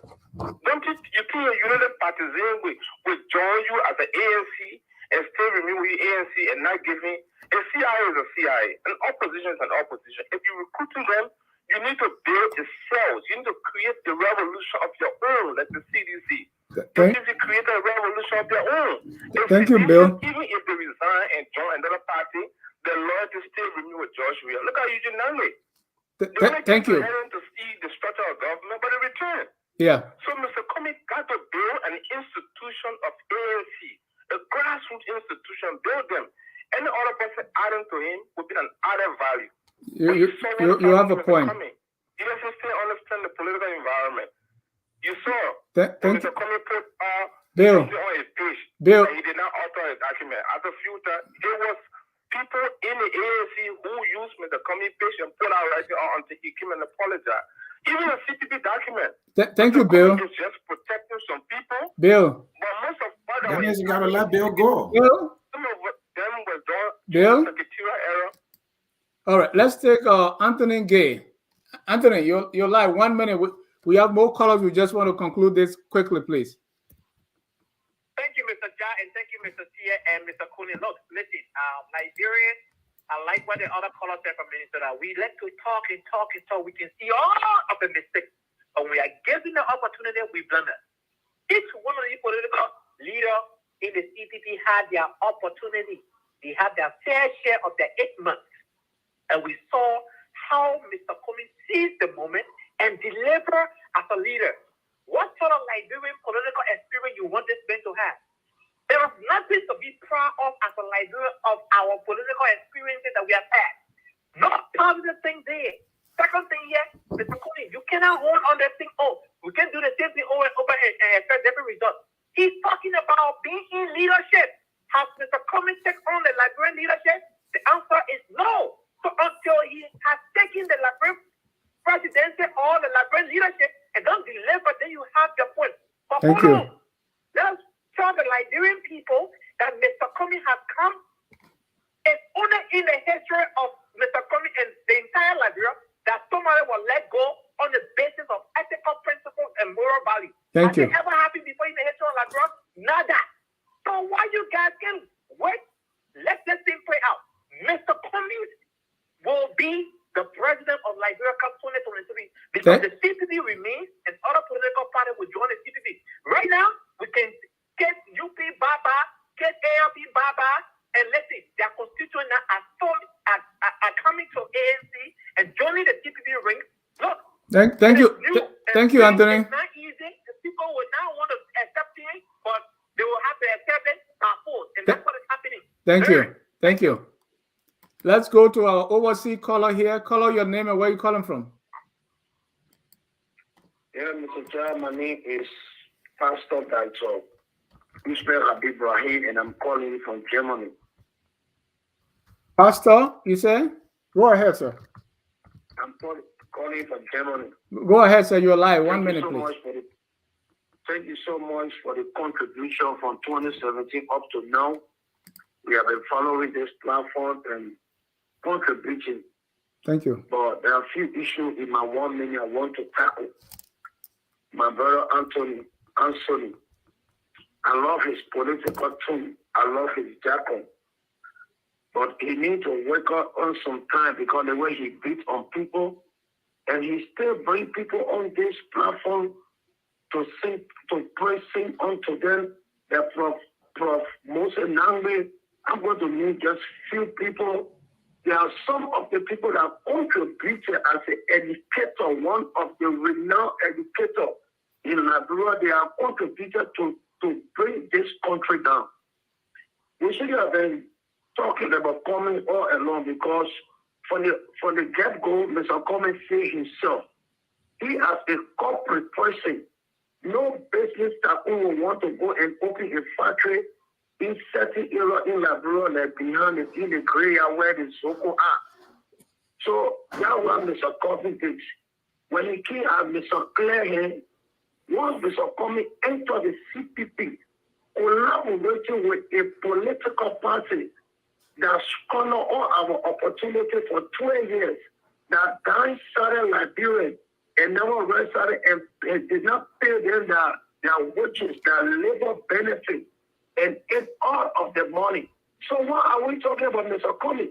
Mr. Cummings involvement with Unity Party and the Cummings and the US group, and who is showing us that he cannot deliver Liberia. Thank you. We need to be real to the issue of Liberia. Let us start prioritizing issue. Because if Mr. Cummings was going to live on his own, we were looking around and looking at all of those people who in a preferred system.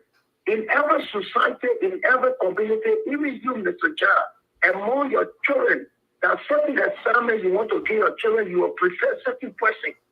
But we are refusing to use the preferred system among all of our politicians. Thank you.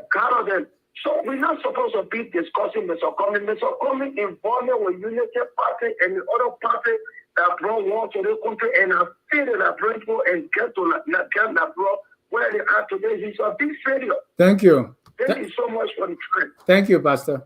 Let's take our last caller for the night. That's Amos Songo. Amos, you're live. 1 minute, please. Yes, Mr. Jha, I'm not a politician by any means, but here's what I want to say. Mr. Cummings, the premise is based on emotions, It's not based on facts, so that's why he struggled, so much to, explain or even defend his position. That's one thing. And number two, I always hear people say that there is, somebody does not understand Liberian politics, so he can go for. What is it about Liberian politics? What is it apart from corruption that is hitting in Liberia? What is it? Is there anything specific about Liberian politics that's hitting from the typical Liberian apart from the corruption? No, there's nothing. Okay. Like I think Ansony mentioned that. Electoral politics is one of the easiest things to understand. Everybody can see it. But that's it. It's all about corruption. So when you put oh no, yeah, you know what I'm saying? You gotta want to do like real politics. It's just that excuse is fictitious. Now another thing quickly that I want to mention here is that people are saying that you have to start from somewhere when you go to Liberia. To get into Liberian politics, you have to start from somewhere. Let me give you just a quick example. I work with the branch of the federal government. I went there from the day, I think 3 months into my position, I said, you know what, I want to become a supervisor. Nobody stopped me. As long as I was qualified for the position, that's it. Right. They were like, yeah, no, I'm telling you, I'm qualified. And I want to tell you, say, oh no, you know what, you have to be initiated. You have to stay here for 10 years. No. Thank you. So I don't know what is it. Yeah, so those are my points. And you know what? Liberia has been doing the same thing over and over and over. I think this is time for us to do something better. Thank you, Mr. Songo. In this modern economy, okay, I know. We almost out of time. The president of Liberia should know about modern technology, how to increase or improve our economy by the use of modern technology. I mean, that's my point. So thank you so much. Thank you so much, Mr. Sieh. Dennis, thank you. I think the discussion is going very well. Goodbye. And Mr. Kunney's major point here is he is sacrificing people. And in leadership, if you call it sacrifice, if you call it a decision, it is what it is. That there are times that you have to let some people go when there is an issue. For example, President we at Focus on Liberia, we were on a Wamodike issue, the fake Nigerian who were appointed by Mr. Weah. It took almost a year for Mr. Weah to listen to us, and he will finally let him go. Here in America, there is a senator from my state of Minnesota called Al Franklin. Al Franklin, when he was not senator, something he did, it came up. The Democrat had to let him go. They forced him to resign. We can look at many instances. We can talk about Rob Blagojevich, who was senator, or governor of the state of Illinois.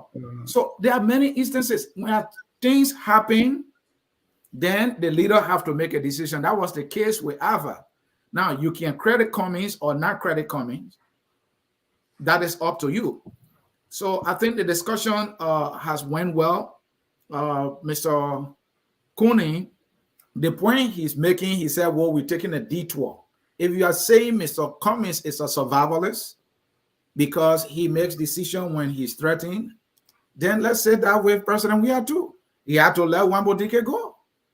And there are many instances I can cite, but because of time, we have to leave it. That is what leaders do all around the world. That's what institutions do. There's another point that the recent caller just talked about. Some people are saying, oh, this person is desperate. If I went to Liberia today, I want to be president. Some people will say I'm desperate. I live in Liberia up to age 32, but they will tell me I'm desperate.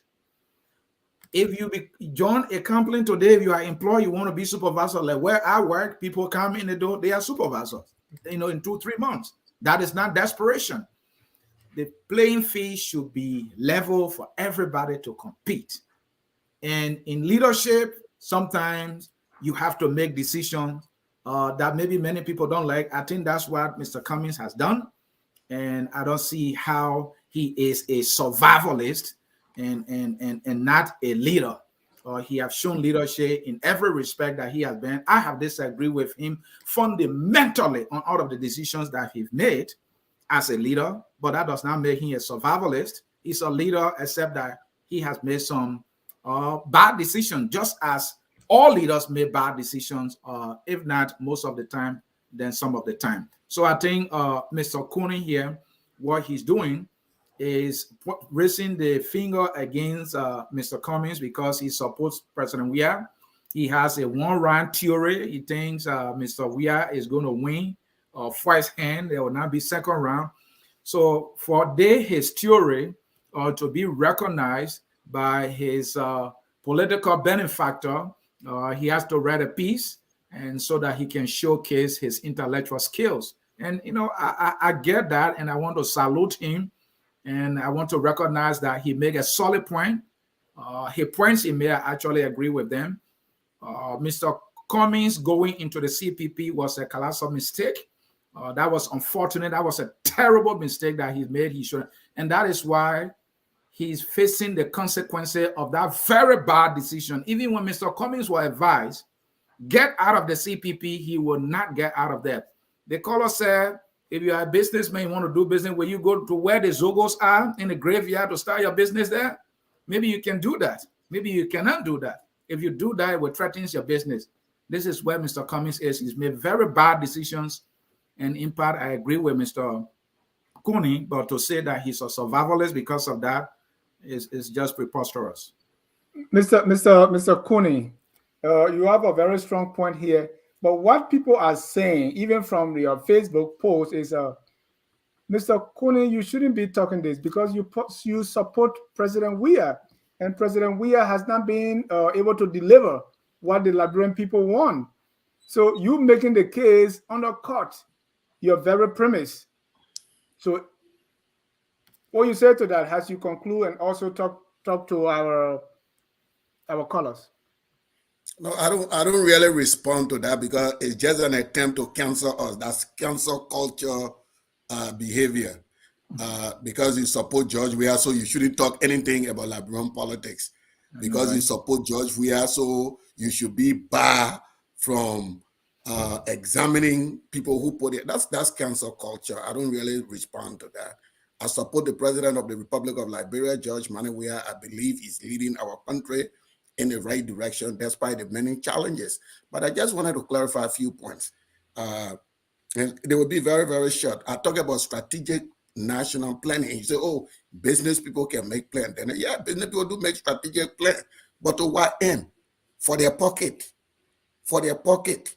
They don't make plans for the nation. In politics, the plan we make is for the strategic plan is for the benefit of the nation.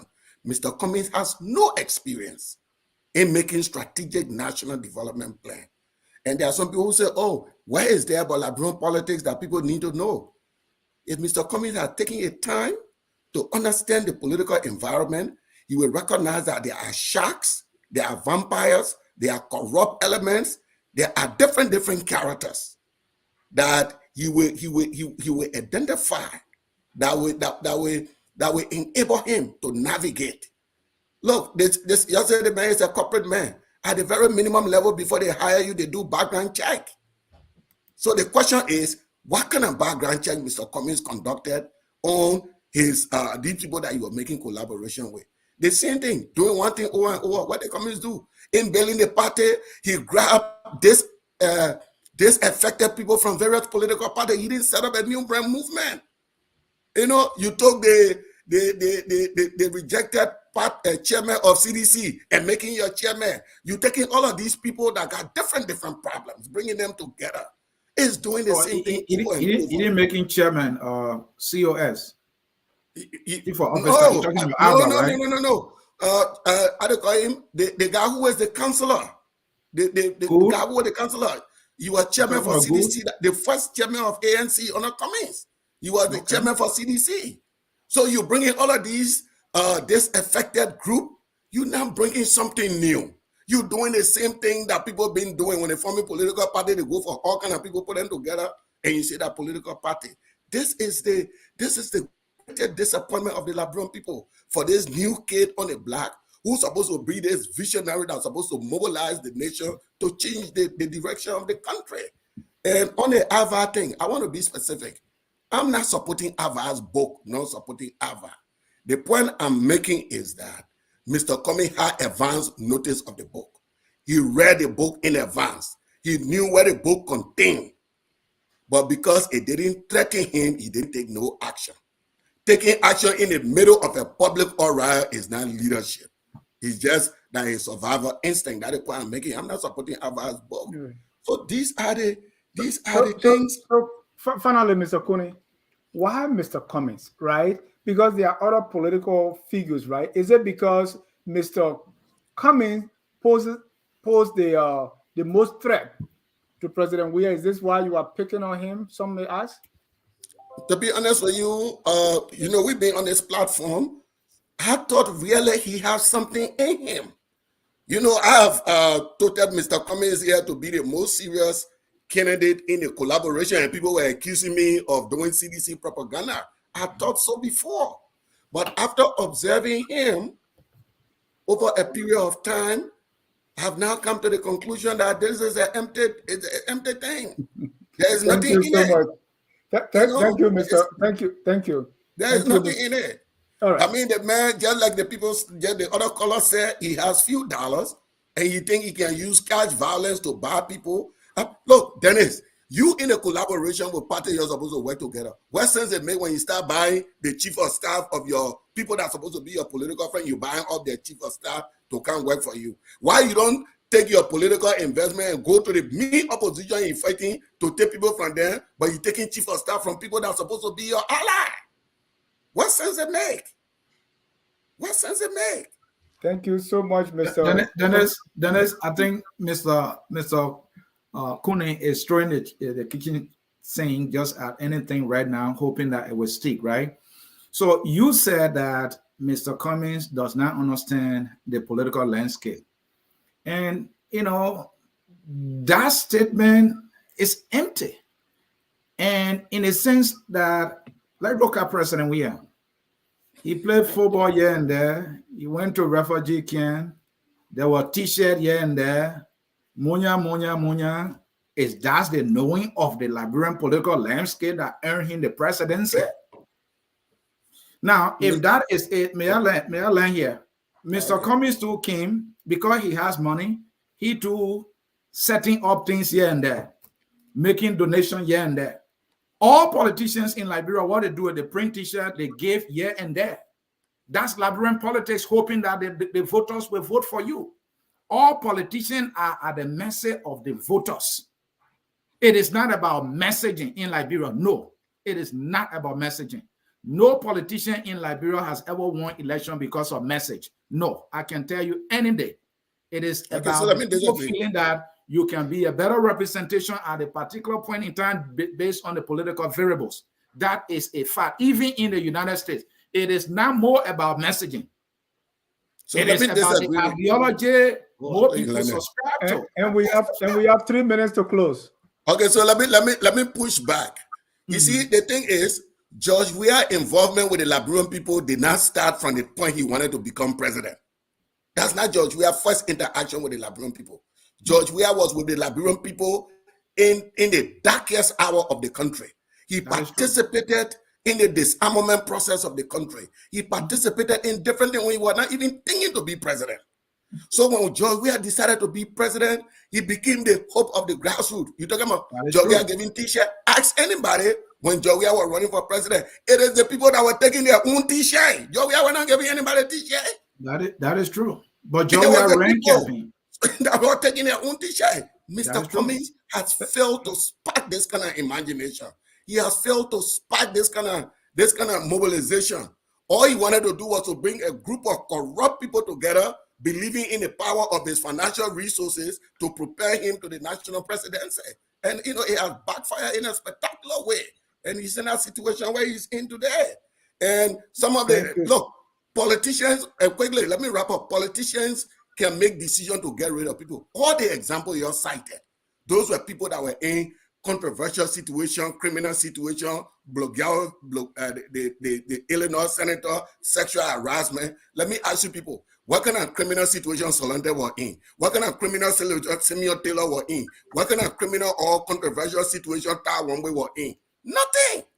They were just sacrificed only to entrench, to protect Mr. Cummings' personal political desire. None of the people brought any controversy to the ANC or to the CPP. Thank you so much, Mr. Cummings. It was a lively Kunney. You're calling me Cummings again, huh? It was a lively discussion here on your article that Mr. Cummings is a survivalist and not a leader. Thank you so much for coming, Mr. Sieh. Thank you for inviting me on the Hour of Politics. I enjoy. The Hour of Politics is the best. Many people will disagree. and it's my own, so I have to say that. Thank you so very much for joining me on the Hour of Politics to talk about the politics of our country.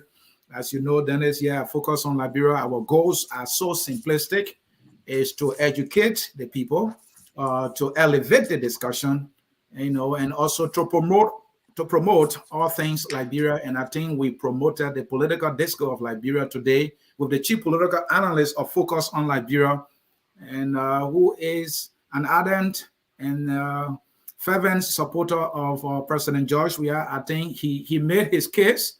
I'm going to respect his submission here tonight. I have some disagreements, but we have to play our part by pushing him from the other side, and that's what we did, but some people don't understand it. Mr. Kunney, we will get your parting comment, and then we will take leave of our people. Let hear you. Let us hear. I think the Cummings saga is a tragedy for the Liberian people. This was a new kid on the block. Many people have built their hopes and aspirations in him, and the whole thing is collapsing right before their eyes. He talked about sacrifice, but he himself cannot make sacrifice. So the opposition that's supposed to be unified, the opposition is breaking apart because Mr. Cummings has failed. He has refused to make sacrifice. So it's over for Cummings, you think? Even though he's been sacrificing other people, he's unable to do that. And, it's not something that I'm sad about. I know really that the opposition didn't have no plan. They ain't got no plan for the country. And this is why we so early on predicted that President George Weah will win a one-round victory. He will win a one-round victory. Yet the opposition, one Liberian politician that I respect so much, he was saying something in a very hurtful way, that the democracy that they fought for, this is the first time in the history of the country where opposition will go through government to arrest another opposition leader. That is the tragedy of the opposition. The Liberian people are not going to take that situation. The Liberian people are not going to take that disorganization.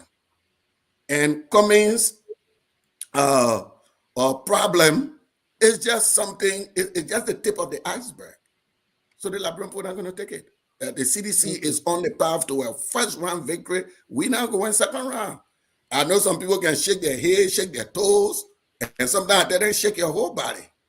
Because George Weah, given the development that is ongoing in the country, given the response of the government to some of the things that are happening in the country, and given the disorganization of the CPP, there is no reason why the CDC cannot win a one-round victory in 2023. Thank you very much, Mr. Kunney. Thank you for being here with us.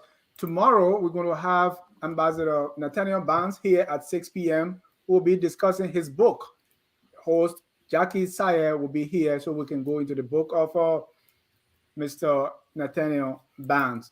Also, at 4 o'clock, we have On Point, where we have the two guys who disagree on everything right here. Keep it right here on Focus on Liberia, where we educate, we elevate, and promote all things Liberia. Until then, we say thank you so much, Mr. Kunney. Thank you, Mr. Sieh, and thanks to all our viewers watching now and even those who will watch later. We want to end our broadcast by saying, remember, we are all Liberians. We may disagree and think Cummings is a leader or a survivalist, or Joseph Boakai is the next president, or Mr. Weah will have a second round, whatever you believe. We are all Liberians, and we must do whatever it takes to make our country a glorious land of liberty. Good night, and God bless. We are Liberians. Liberia is our home. Liberian people.